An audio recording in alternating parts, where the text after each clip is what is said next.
تصمیم گرفتن برای ترک شغل و تغییر محیط کار رو میتونیم یکی از مهمترین بخشای مسیر شغلی افراد بدونیم.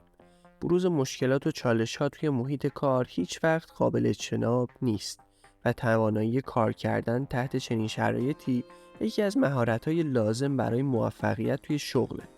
اما رسیدن به خودآگاهی و درک نارضایتی از شغل توسط خود فرد و تصمیم گیری برای تغییر محیط کار از همه چیز با ارزش تره. توی این ویدیو به مهمترین نشونه های تغییر شغل میپردازیم. 1. مهارتاتون بلا استفاده موندن.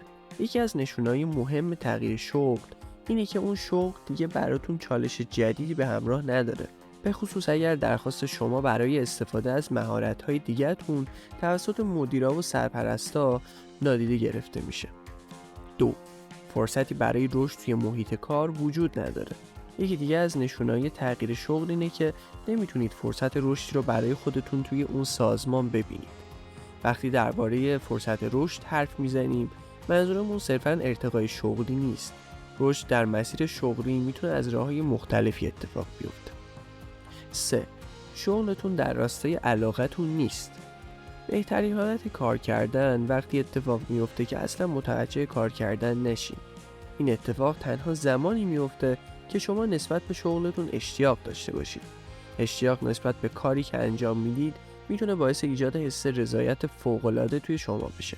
از طرف دیگه وقتی با علاقه به کار مشغول هستین، بهره‌وری بالاتری دارین و خروجی‌های بهتری هم خواهید داشت. در غیر این صورت بعد مدتی احساس میکنید که مهارتاتون در حال تلف شدنند و از علایقتون فاصله گرفتید. اینجاست که باید کم کم به فکر تغییر شغلتون باشید.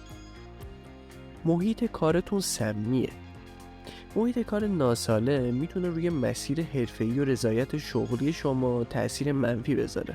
از جمله محیط‌های کاری ناسالم میتونیم به سازمان‌هایی اشاره کنیم که توی اونها شیوه‌های مدیریتی تنبیهی و کنترلی اجرا میشن.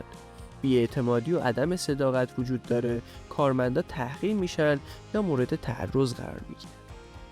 و 5. حد و مرزهای اخلاقیتون زیر پا گذاشته میشه. اگر برای انجام مسئولیت‌های شغلی خودتون مجبور هستین اصول اخلاقیتون رو زیر پا بذارین، بهتره به تغییر محل کار فکر بکنید.